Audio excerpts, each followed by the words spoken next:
Notre sortie de week-end cette semaine, nous allons passer sur la zone d'un district dans le nord de Thaïlande, dans une province de Chiang Mai, qui s'appelle Doi Sakit.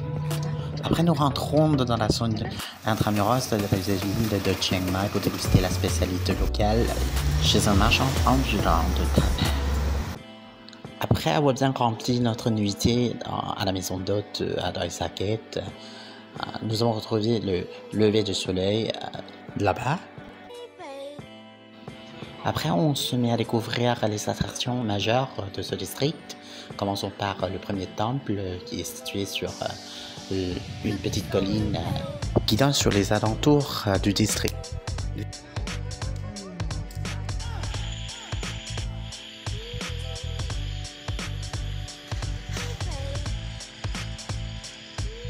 Et le soir, on retourne au centre-ville pour la promenade. Après avoir bien passé la deuxième nuitée à demeure de Doi Sakit, nous pouvons y passer tranquillement le temps là-bas en visite, puisqu'on sait bien que pour tout visiter une fois, c'est pas possible. Donc il faudrait bien choisir les différentes destinations, les sites à faire sans trop courir, comme le fameux barrage de Mekwan. Voilà, le temple de Luang Nua qui est aussi sympa comme site. Il y a un très beau sanctuaire au style Lana. Ce sanctuaire n'a pas été longtemps bâti, justement ça a été construit à notre époque, mais quand même son style paraît assez impressionnant pour les visiteurs. Donc ça respecte assez bien une norme traditionnelle, avec la construction en matériaux assez solides comme du béton. Alors on peut, si on est fan de la sérénité et aussi la méditation, on pourrait bien passer tranquillement le temps ici. Il y a un autre très beau stupa en or qui se trouve à l'extérieur de ce sanctuaire. Après avoir bien visité le district de Doi Sakit, nous nous mettons sur la route pour la visite de notre district qui s'appelle Merim. Merim, c'est un district qui est aussi à proximité du centre-ville de Chiang Mai, et il y a pas mal d'attractions et curiosités locales à voir et à faire. Donc pour le premier site, nous avons visité le jardin botanique de la reine-mère Sirikit, et puis nous avons continué notre visite à Mori Farm. Voilà, c'est une ferme qui est un petit peu plus loin du parc botanique, mais assez sympa. Juste un moment à prendre un café et contempler la vue. Après le district de Merim, nous nous orientons vers le district de Sanpatong.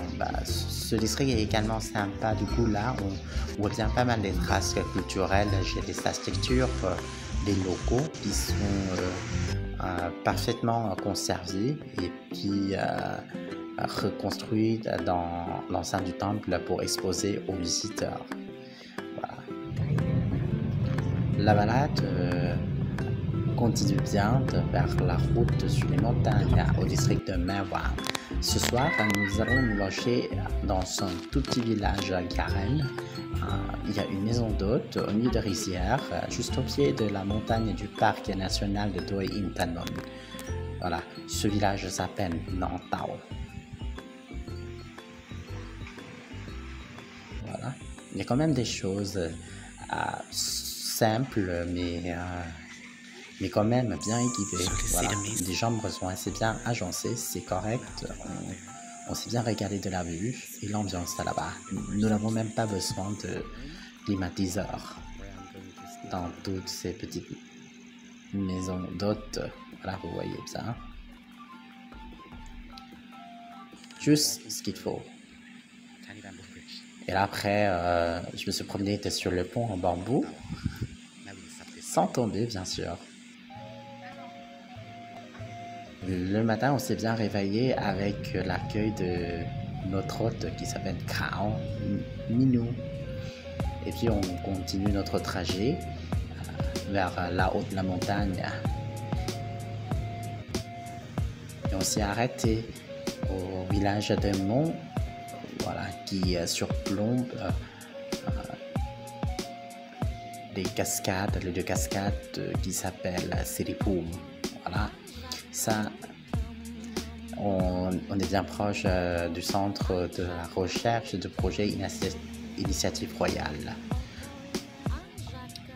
Et puis, nous avons des idées de descendre de la montagne. On n'est pas monté sur le pont culminant aujourd'hui, mais au lieu de faire ça, nous avons bien choisi de longer la petite ruelle champêtre, voilà, qui a la vue sur des rizières et une chaîne de Intanon. Assez sympa comme quoi.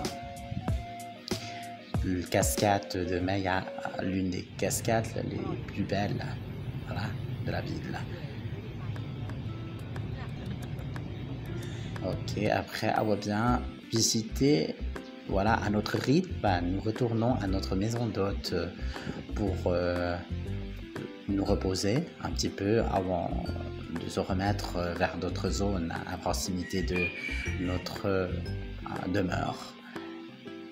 Ici, c'est le centre de la fabrication de produits artisanaux qui s'appelle Celadon.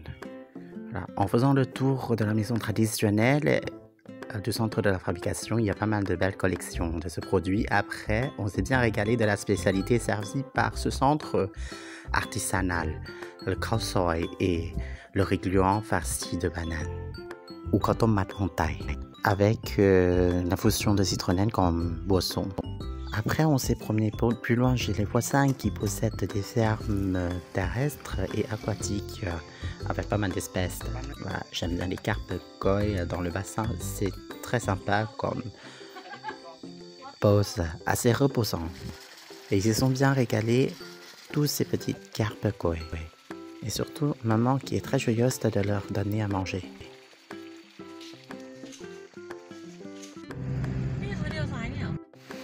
On est sûr qu'on ne va pas avoir trop de ras-le-bol en restant ici. Après, on est monté justement sur la montagne du côté de Doisaki, à seulement une demi-heure de route, et puis on retrouve le sous-district de Tepsadek, avec beaucoup de petites cascades et beaucoup de qui est assez sympa. On peut déjà passer le temps. Après avoir bien fait la sieste, le midi, on continue notre visite à notre district de Mae On. Voilà, ce village est très très populaire et connu parmi les Thaïlandais et les Sata nationaux. C'est un Mae Kampong. Et voilà tout ce qu'il s'agit de notre visite en week-end. On ne peut pas tout faire en une fois, mais on espère bien en pouvoir prochainement. Merci pour votre visionnage. Khop kun krap.